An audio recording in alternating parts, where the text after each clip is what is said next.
Hello friends, हमारा चल रहा है चैप्टर नंबर 5 और cost of production and concept of revenue.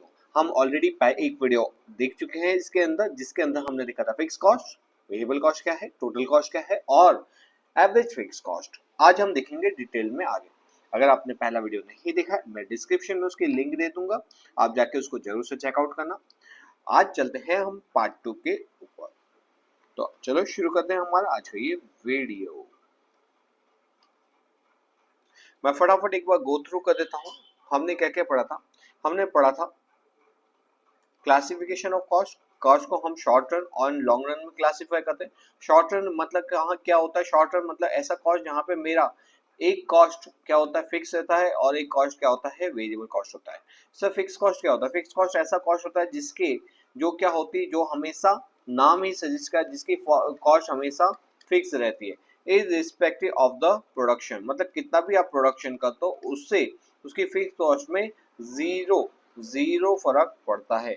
मतलब आप जीरो का प्रोडक्शन करोगे तो भी आपके फिक्स कॉस्ट एज्यूम करते हैं ये हमारा प्रोडक्शन है, ये हमारा फिक्स कॉस्ट है, ये रुपीज टर्म में है, एज्यूम करते हैं 1000। प्रोडक्शन जीरो तो भी फिक्स कॉस्ट 1000। प्रोडक्शन अगर 10 यूनिट का तो भी ये 1000।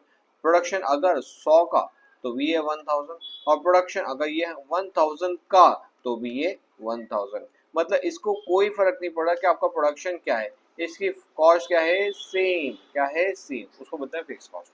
वेरिएबल कॉस्ट क्या होता है? वेरिएबल कॉस्ट मतलब होता है जो प्रोडक्शन के साथ वैरी करता है। इसका मतलब क्या हुआ? अगर प्रोडक्शन जीरो तो बताओ क्या आएगा वेरिएबल कॉस्ट।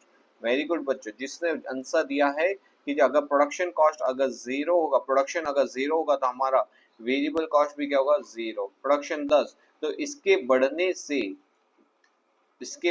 से वेरिएबल कॉस्ट भी बढ़ती है। मे बी ये 100 रुपीज, ये 100 है, मे बी ये 250 रुपीज, और ये 1000, दिस मे बी कितना ले सकते हैं, 1500 रुपीज। ठीक है, या तो हम इसको 2000 रुपीज ले लेते हैं। ओके, इन शॉर्ट क्या हुआ कि जैसे जैसे हमारा प्रोडक्शन बढ़ता जाता है वैसे वैसे वेरिएबल कॉस्ट भी क्या होती है, बढ़ती जाती है। ओके, तो यहाँ पे हमने ये देखा कि प्रोडक्शन के बढ़ने से वेरिएबल कॉस्ट भी क्या होती है, बढ़ती जाती है। तो और तीसरा कंसेप्ट क्या था, एवरेज फिक्स कॉस्ट। एवरेज क्या करने का, जिसका भी आपको एवरेज निकालना हो, जिसका भी आपको एवरेज निकालना हो, जैसे यहाँ पे एवरेज निकालना है तो उसको उसकी यूनिट से, प्रोडक्शन यूनिट से डिवाइड कर देने का। हमने किसका पढ़ा था, average fix cost of, average fix cost पढ़ा था एएफसी। तो यहाँ पे अगर यूनिट हमारे 100, ये 100 है, ये एक यूनिट होता है तो ये 100, ये 10 दो यूनिट होता है तो मे बी दिस टेक, हाँ इसका तो 100 ही आएगा। 3 यूनिट होता है तो भी 100, 4 यूनिट होता है तो भी 100। आप देखोगे फर्स्ट में ये 100 ही लेंगे क्योंकि यहाँ पे फिक्स कॉस्ट हमारे 100 है। सेकंड में इसको यूनिट से डिवाइड करोगे तो 100 आएगा। थर्ड के अंदर आप इसको डिवाइड करो, सेकंड के अंदर इसको डिवाइड करोगे तो ये ड्रास्टिकली 50 हो जाएगा, 50% डाउन हो गया, 50% डाउन हो गया। आप इसको वापस से डिवाइड करोगे तो ये 33% होगा। मतलब ये कितने से कम हो गया, अप्रोक्सीमेटली आप ले सकते हो 30% से डाउन हुआ है। फिर यहाँ पे इसको करोगे तो 25 हो गया। तो यहाँ पे अगर आप देखोगे तो ये जो कंपेरेटिव था, कंपेयर टू दिस, ये कितना हो गया है, इसका 75% डाउन हो गया। अगर आप इसका कर्व बनाओगे तो आपको क्या रियलाइज होगा कि फिक्स कॉस्ट के अंदर, फिक्स कॉस्ट क्या होता है, ये एवरेज जब फिक्स कॉस्ट करता है तो ये क्या होता है, कम कम कम कम कम होते जाता है। तो इनिशियली वो डिक्रीज होता है इंक्रीजिंग रेट से, और फिर डिक्रीज होता है डिक्रीजिंग रेट से। अच्छा, इसमें एक और चीज याद बता दो बेटा, ये कभी भी, ये लाइन कभी भी हमारे इस कर्व को टच नहीं करेगी। ठीक है, ओके। और ये क्या होगा, ये हमेशा क्या होगा, डाउनवर्ड ट्रेडिंग होगा, डाउनवर्ड डाउनवर्ड रेशियो होगा, शार्प यहाँ पे डिक्रीज क्या होगा, डिक्रीज होगा एट इंक्रीजिंग रेट, और यहाँ पे क्या होगा, डिक्रीज होगा एट अ डिक्रीजिंग रेट से। क्योंकि आप देखो यहाँ पे डिक्रीजिंग, एक शार्प डिक्रीज हुआ था, उसका डिक्रीजिंग का रेशियो क्या हो गया, कम हो गया यहाँ पे। ओके, तो ये हमने पढ़ा था fix cost, variable cost and average fix cost. आज हम देखने जा रहे हैं एवरेज वेरिएबल कॉस्ट। अब क्या होता है एवरेज वेरिएबल कॉस्ट?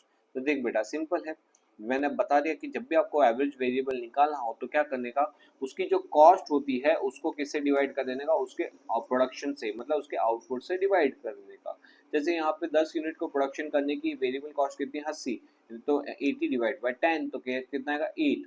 यहाँ पे आप इसको इससे डिवाइड करोगे तो आएगा 7.5, देन आएगा 7। आप ये चीज को ऑब्जर्व करो, जैसे जैसे हम आगे बढ़ते जा रहे हैं, मतलब हम जब एडिशनल यूनिट प्रोड्यूस करते जा रहे हैं, मतलब 10 की जगह 20, 20 की जगह 30 का प्रोडक्शन किया, तो हमारा average variable cost, average variable cost को आप ये भी बोल सकते हो कि एवरेज मेरा एक यूनिट को प्रोडक्शन करने का खर्चा, क्या खर्चा कितना आ रहा है, उसको ही बोलते हैं एवरेज वेरिएबल कॉस्ट। तो ये एक यूनिट को प्रोडक्शन करने का 8 रुपए, 2 यूनिट, फिर नेक्स्ट हमने 20 यूनिट बनाया तो एक यूनिट का ऑन एन एवरेज मेरे को 7.5 में पड़ा, हमने 30 यूनिट बनाया तो ऑन एन एवरेज हमको एक यूनिट 7 रुपए का पड़ रहा है।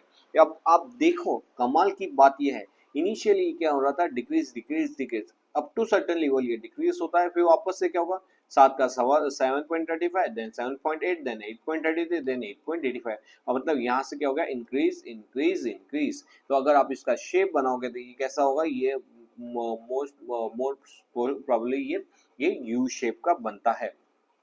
ठीक है, कैसा बनेगा, यू शेप का बनेगा। तो इनिशियली क्या होगा, इनके with the increase in production average variable cost आपकी डिक्रीज होगी, बट ये क्या पहुंच जाएगा एक लेटेस्ट स्टेज पे एक मिनिमम पॉइंट पे, मतलब इनिशियली क्या करेगा, डिक्रीज करेगा, उसके बाद ये मिनिमम पॉइंट पे पहुंचेगा और उसके बाद क्या करेगा, इंक्रीज होना चालू कर देगा। ठीक है, इसी को बोलते हैं हम एवरेज वेरिएबल कॉस्ट। ओके, अब हम एवरेज कॉस्ट, एवरेज देखो आप एसी बोल लो कि एवरेज टोटल कॉस्ट बोलो, एवरेज टोटल कॉस्ट बोलो, दोनों क्या होता है हमारा सेम होता है। अब ये ईसी है तो एटीसी क्या होता है, सिंपल, यहाँ पे जिसका भी आपको एवरेज निकालना हो उसको आप किससे डिवाइड करोगे, उसके प्रोडक्शन यूनिट से डिवाइड करने को करोगे। तो यहाँ पे 9 divide by 1 9, 16 divide by 2 8, 21 divide by 3 7। यहाँ पे अगर ये भी देखोगे तो ये इनिशियली क्या होगा, डाउन डाउन डाउन डाउन, तो ये क्या पहुंचेगा, एक ऐसे मिनिमम लेवल पे पहुंचेगा जिसके बाद क्या होगा, वो बढ़ना चालू होगा। तो जब वो यूनिट जहाँ पे वो सबसे लोवेस्ट होता है और जिसके बाद वो बढ़ता है, उसी को बोलते हैं हम हमारा मिनिमम पॉइंट। तो इसका जो शेप बनेगा वो भी देखो, इनिशियली क्या होगा, ये डिक्रीज होगा, इनिशियली क्या होगा डिक्रीज, फिर यहाँ पे क्या होगा, सपोज यहाँ पे पहुंच गए ये मिनिमम पॉइंट के ऊपर जहाँ पे ये स्लोवेस्ट है, और उसके बाद वहां से इसका क्या चला गया, उसका ये इंक्रीज होने लग गया। तो initially decrease, later then minimum and then increase. ठीक है, अब हम क्या करते हैं, अब हम इसको कंसोलिडेट कर देते हैं। हमने क्या सीखा था, ये देख बेटा, अब इसके अंदर ये हम आपको चार्ट बताते हैं। यहाँ पे हमने एवरेज फिक्स कॉस्ट को सीखा था। एवरेज फिक्स कॉस्ट क्या बोलता है, एवरेज फिक्स कॉस्ट बोलता है कि जैसे जैसे हम प्रोडक्शन बढ़ाते जाएंगे तो हमारा जो जो कॉस्ट ऑफ प्रोडक्शन, जो एवरेज फिक्स कॉस्ट है, वो इनिशियली डिक्रीज होगा at increasing rate and then decrease होगा डिक्रीजिंग रेट। ये बना दिया। नेक्स्ट लेते हैं हमारा average variable cost. Average variable cost क्या बोलता है, एवरेज वेरिएबल कॉस्ट बोलता है कि ये क्या कर देगा, ये इस यू शेप का बनेगा, मतलब ये हमारा कर्व इस शेप का आता है। Average fix cost, average variable cost भी ऐसा आएगा, इनिशियली क्या होगा, ये डिक्रीज होगा, then reach to its minimum point, और फिर इसके बाद क्या होगा, ये इंक्रीज होगा, और लास्ट आता है बेटा average total cost. Average total cost क्या होता है, ये इसका शेप भी कुछ यू शेप का ही बनेगा। ठीक है, तो यहाँ पे ये क्या होगा, ये भी इनिशियली क्या होगा, डिक्रीज होगा, देन कहाँ पर पहुंचेगा, वेरी गुड, मिनिमम पॉइंट, देखिए देन क्या होगा, इंक्रीज। तो देखो ये रहा इसका कॉस्ट कर्व का पैटर्न। ठीक है, और थोड़ा थोड़ा थोड़ा सा चेंज है। देखो यहाँ पे क्या है, हमारा एवरेज फिक्स कॉस्ट है वो क्या हुआ, यहाँ पे डिक्रीज हुआ, कि डिक्रीज हुआ, यहाँ पे decrease at a increasing rate, और यहाँ पे decrease at a decreasing rate.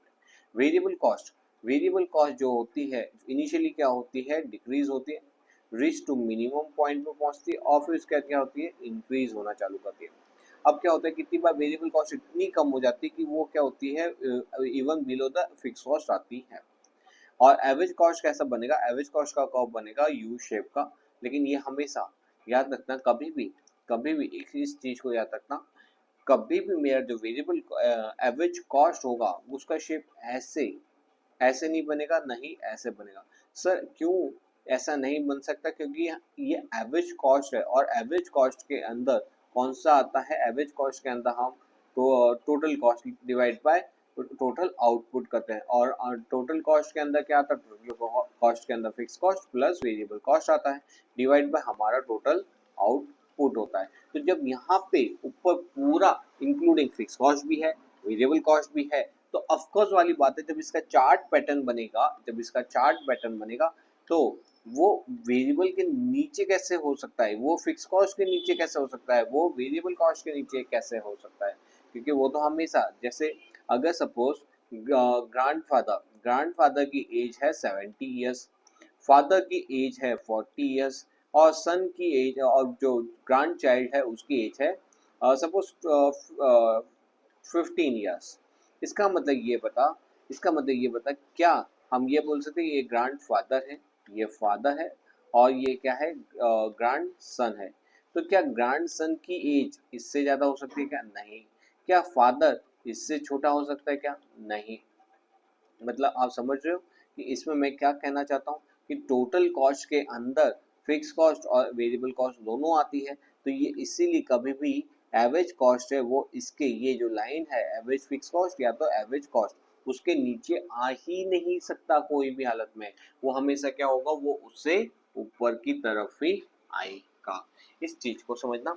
Generally ऐसे कंसेप्ट नॉर्मल टीचर्स नहीं बता रहे कि यहाँ पे क्यों ये एवरेज कॉस्ट ऊपर की तरफ है। ये एवरेज कॉस्ट इसलिए ऊपर की तरफ है कि क्योंकि यहाँ पे ये एवरेज भी हमारा जो average fix cost plus average cost दोनों को मिला के तो क्या बनता है, इक्वल टू एवरेज कॉस्ट बनता है। तो ऑफकोर्स ये ए है, ये बी है, तो ए प्लस बी करोगे तो हमेशा वो सी लाइन क्या होगा, उसके ऊपर आएगा। आई होप आपको अब एकदम इजीली समझ आ चुका है। नेक्स्ट आते हैं हमारे कंसेप्ट के ऊपर, वो है मार्जिनल कॉस्ट। मार्जिनल कॉस्ट क्या बोलता है? मार्जिनल कॉस्ट सिंपल ये बोलता है एक एडिशनल यूनिट को बनाने के लिए कितना एडिशनल कॉस्ट बना है। मेरे साथ बोलो, एक एडिशनल यूनिट को बनाने के लिए कितना एडिशनल कॉस्ट लगा है। तो देख बेटा, मतलब मार्जिनल कॉस्ट के अंदर वेरिएबल कॉस्ट फिक्स कॉस्ट दोनों आता है। तो ये variable cost plus fix cost मिला के मेरी टोटल कॉस्ट कितनी हो रही है, टोटल कॉस्ट हो रही है, जैसे यहाँ पे एक यूनिट को बनाने में 4 प्लस फिक्स कॉस्ट 5, टोटल कितनी कॉस्ट लग रही है, 9 लग रही है। यहाँ पे with the increase in the unit marginal cost मेरी बढ़ती जाती है, मतलब ये 11 रुपए लग रही है। यहाँ पे 5 रुपए फिक्स कॉस्ट सेम रहती है, 11 और 5 कितना हो गया, 16 हो गया। यहाँ पे वेरिएबल कॉस्ट टोटल कॉस्ट आ गई 16। फिर नेक्स्ट आया 21, नेक्स्ट 28, नेक्स्ट 40, 11। अब मार्जिनल कॉस्ट क्या बोल रहा है, मार्जिनल बोल रहा है कि एक एडिशनल यूनिट को प्रोड्यूस करने से कितना एडिशनल खर्चा बन रहा है। तो देखो, एक यूनिट को प्रोड्यूस करने का खर्चा कितना, 9 रुपए। लेकिन अगर आपने 2 यूनिट को प्रोड्यूस किया तो टोटल, अगर टोटल की बात करें तो 16। मैं बोलूंगा टोटल नहीं चाहिए, मेरे को चाहिए, मैंने अगर 2 यूनिट बनाए तो मेरे को 16 में पड़ा, लेकिन एक यूनिट बनाया तो मेरे को 9 रुपए में पड़ा। मतलब कितना एडिशनल खर्चा हुआ, तो मेरा यहाँ पे 7 रुपए का एडिशनल खर्चा हुआ। जैसे टोटल की अगर बात करें तो टोटल 3 यूनिट को बनाने का खर्चा कितना है, 21 रुपए। लेकिन वहीं पे टोटल 2 यूनिट का खर्चा कितना है, 16 रुपए। मतलब एक एडिशनल यूनिट का खर्चा कितना है, 5 रुपए। कितना है, 5 रुपए। आई होप आपको क्लियर होगा। तो इसी को क्या बोलते हैं, मार्जिनल कॉस्ट बोलते हैं। मतलब एक एडिशनल यूनिट को बनाने के लिए कितना एडिशनल खर्चा करना पड़ता है। चल बेटा, आई क्लास, ये आप 4 यूनिट के लिए बनाने का टोटल खर्चा 28 है। फटाफट इसका मार्जिनल कॉस्ट निकाल के दिखा फटाफट। 4 यूनिट को बनाने का खर्चा 28 रुपए, 3 यूनिट को बनाने का खर्चा 21 रुपए, मतलब एक एडिशनल यूनिट को बनाने का खर्चा 7 रुपए। Very good. कैसा है, 28 माइनस 21। ओके, ठीक है। अब इसके अंदर हम कुछ देखते हैं क्या एक दूसरे के अंदर सिमिलरिटी है। मतलब क्या, देख बेटा, टोटल कॉस्ट तो हमने क्या कंसेप्ट देखा, टोटल कॉस्ट तो होता है हमारा variable cost plus fix cost is equal to total cost. Average cost का फॉर्मूला क्या था, एवरेज कॉस्ट का फॉर्मूला था यही, ये जो हमारा टोटल कॉस्ट आ गया, यही टोटल कॉस्ट को हम क्या करेंगे, टोटल कॉस्ट को अगर आप डिवाइड करो, बोलो किससे, very good, quantity of finished goods, मतलब जितने आपका आउटपुट है उससे आप डिवाइड कर दीजिए, तो आपका क्या आ जाएगा, आपका आ जाएगा एवरेज वेरिएबल कॉस्ट। तो ये हमारा एवरेज वेरिएबल कॉस्ट आ गया। इसके अंदर अगर हम ध्यान से देखें तो एवरेज वेरिएबल कॉस्ट क्या होता है, इनिशियली ज़्यादा, क्योंकि हम जितने ज़्यादा यूनिट प्रोडक्शन करते हैं हमको उतना कॉस्ट, क्योंकि कॉस्ट उतनी ज़्यादा इंकर नहीं करनी पड़ती इनिशियली। तो यहाँ पे क्या होता है, यहाँ पे हमारी एवरेज कॉस्ट क्या होती है, कम कम कम कम कम कम होती जाती है। क्या होती जाती है, कम कम कम कम कम कम कम। फिर एवरेज वेरिएबल कॉस्ट कम होते होते एक ऐसे लेवल पर पहुंचती है, उसके बाद और कम नहीं हो पाती। लेकिन अब क्या होगा, अब मेरे को मेरा लेबर महंगा पड़ेगा, मेरे को मेरी जो वस्तु है वो महंगी पड़ेगी, और तो इसलिए मेरी प्रोडक्शन जो कॉस्ट है, मतलब एवरेज कॉस्ट है, वो क्या हो जाएगी, बढ़ना चालू हो जाएगी। क्या हो जाएगी, बढ़ना चालू हो जाएगी। इसका मतलब क्या हुआ, इनिशियली एवरेज कॉस्ट क्या होती है, कम होती है, वो कौन से पॉइंट पर पहुंचेगी, मिनिमम पॉइंट पर पहुंचेगी, और मिनिमम पॉइंट पर पहुंचने के बाद अब वो क्या करेगी, बढ़ना चालू कर देगी। ठीक है, तो ये हमारा एवरेज कॉस्ट है। अब मार्जिनल कॉस्ट देख लो। मार्जिनल कॉस्ट क्या बोलता है, मार्जिनल कॉस्ट बोल रहा है कि एक एडिशनल यूनिट को बनाने के लिए कितना एडिशनल खर्चा करना पड़ रहा है। मतलब देखो, एक यूनिट को बनाने के लिए 20 रुपए, 2 यूनिट को बनाने के लिए 35 रुपए, मतलब एक एडिशनल यूनिट को बनाने के लिए कितना खर्चा करना पड़ रहा है। तो यहाँ पे बोलता है कि यहाँ पे टोटल 15 रुपए का खर्चा करके आ रहा हूँ। फिर यहाँ पे देखो नेक्स्ट, 3 यूनिट को बनाने की टोटल कॉस्ट कितनी है, 45, और 2 यूनिट को बनाने की टोटल कॉस्ट कितनी है, 35 रुपए। मतलब एक एडिशनल यूनिट को बनाने की खर्चा कितना है, तो 45 माइनस 35 मतलब कितना आएगा, 10 रुपीज। फिर ये देखो, 4 यूनिट को बनाने की खर्चा 60 रुपए, 3 यूनिट को बनाने का 45, मतलब 60 माइनस 45 करोगे तो कितना आएगा, 15। आई होप आपको कंसेप्ट क्लियर हुआ। ठीक है, ये तो सर हमने ऊपर भी देख लिया था, इसका रिलेशनशिप समझाओ ना। तो देख बेटा, यहाँ पे क्या होता है कि ये जो एवरेज कॉस्ट होती है ना, ये मार्जिनल को क्या बोलती है, मार्जिनल को बोलेगी, देख बेटा मैं तो क्या होगा, इनिशियली डिक्रीज होगा और फिर क्या होगा, इंक्रीज होगा। मार्जिनल कॉस्ट क्या बोलता है, मैं भी बिल्कुल तेरी तरह हूँ, मतलब इनिशियली मैं भी डिक्रीज होगा और फिर उसके बाद क्या होगा, इंक्रीज होगा। बोले कैसे, बोले देख ले, 15 से कम हुआ 10, फिर बढ़ना चालू हुआ 15, फिर 25, फिर 30 और 35। तो क्या हुआ, मार्जिनल, मार्जिनल क्या बोलते हैं कि देख, तू भी मैं भी तेरे जैसा और तू भी मेरे जैसा, लेकिन एवरेज बोलता नहीं नहीं, एक फर्क है हमारे में। बोले क्या फर्क है, बोले अगर एवरेज, ये क्या बोलती है, मार्जिनल कॉस्ट, एवरेज कॉस्ट को क्या बोलेगा, एवरेज कॉस्ट को बोलेगा अगर तू गिरा, अगर एवरेज तू गिरा तो मार्जिनल कॉस्ट बोलेगी मैं तुझसे ज्यादा तेजी से गिरूंगी। क्या होगा, मैं तुझसे ज्यादा तेजी से गिरूंगी। और एवरेज कॉस्ट अगर तू बढ़ा, अगर तू बढ़ा तो मैं तुझसे ज्यादा तेजी से बढ़ूंगी। इसका मतलब क्या हुआ, जब जैसा एवरेज कॉस्ट करेगा वैसा ही मार्जिनल कॉस्ट करेगा। पहला, अगर एवरेज कॉस्ट गिरेगा तो मार्जिनल कॉस्ट बोलेगा मैं भी गिर रहा हूँ, अगर एवरेज कॉस्ट बोलेगा मैं बढ़ रहा हूँ तो वो बोलेगा मैं भी बढ़ रहा हूँ। लेकिन लेकिन क्या है बेटा, यहाँ अगर तू क्या होगा, अगर गिरेगा, अगर तू मेरे को अकड़ी दिखाएगा तो मैं तुझसे डबल अकड़ी दिखाऊंगा। लेकिन तू मेरी तरफ हाथ देगा, अगर तू मेरे को सपोर्ट करेगा तो मैं तेरे को डबल सपोर्ट करूंगा। तो इस तरह से आपको याद रखना है कि एवरेज कॉस्ट और मार्जिनल कॉस्ट के अंदर क्या डिफरेंस है। पहला, एवरेज कॉस्ट भी इनिशियली डिक्रीज होता है, मार्जिनल कॉस्ट भी डिक्रीज होता है। एवरेज कॉस्ट भी रिटर्न पे बढ़ता है, मार्जिनल कॉस्ट भी बढ़ता है। लेकिन मार्जिनल कॉस्ट एवरेज कॉस्ट को क्या बोलता है कि बेटा अगर तू गिरा मैं ज्यादा तेजी से गिरूंगा, और अगर तू बढ़ा मैं बहुत तेजी से बढ़ जाऊंगा। ठीक है, तो बेटा तो यहाँ पे एक और कंसेप्ट हम देखते हैं, लॉन्ग रन कॉस्ट का। लॉन्ग रन कॉस्ट कर्व क्या होता है, लॉन्ग रन को एवरेज कॉस्ट कर्व होता है कि भाई यहाँ पे हम क्या करते हैं, जब प्लानिंग फेज के अंदर होते हैं, जब कोई भी बिजनेस में, सपोज आपने कोई रेस्टोरेंट को देखा होगा, वो क्या करता है, इनिशियली इनिशियली सब कुछ डिसाइड करता है। क्या डिसाइड करता है कि मेरा टोटल खर्चा कितना होगा और मेरे टोटल लेबर कितने होंगे, मशीन कितना होगा, सब कुछ वो डिसाइड करता है। उसी को बोलते हैं लॉन्ग रन एवरेज कॉस्ट। मतलब जब हम क्या करते हैं, हमारे फिक्स एसेट चेंज करते हैं, हमारे वेरिएबल कॉस्ट का चेंज करते हैं, हमारे इन शॉर्ट हमारा जो टोटल कॉस्ट है वो क्या हो जाता है, वेरिएबल हो जाता है। तो जब टोटल कॉस्ट क्या हो जाता है, वेरिएबल हो जाता है, और जहाँ पे कोई भी प्रकार का फिक्स कॉस्ट नहीं होता, उसी को बोलते हैं लॉन्ग रन कॉस्ट। और लॉन्ग रन का हम एवरेज कॉस्ट का बनाते हैं, तो इसका चार्ट कैसा दिखेगा, आप बोलोगे कि एवरेज वेरिएबल कॉस्ट दिखेगा, या तो आप इसको एवरेज कॉस्ट का भी नाम दे सकते हो। क्यों ऐसा, क्योंकि यहाँ पे सारे कॉस्ट कैसे होते हैं, वेरिएबल होते हैं। उसका एवरेज निकालोगे तो उसका कर्व भी कैसा आएगा, एवरेज वेरिएबल कॉस्ट की तरह ही आने वाला है। इनिशियली डिक्रीज होगा, फिर क्या होगा, ये मिनिमम पॉइंट पर पहुंचेगा और फिर क्या होगा, इंक्रीज होना चालू कर देगा। सिंपल, ठीक है। तो ये क्या था, तो बेटा तो ये था हमारा, हमने कौन कौन सा देख लिया अब तक। हमने देखा तो फिक्स कॉस्ट क्या है, वेरिएबल कॉस्ट क्या है, टोटल कॉस्ट क्या है।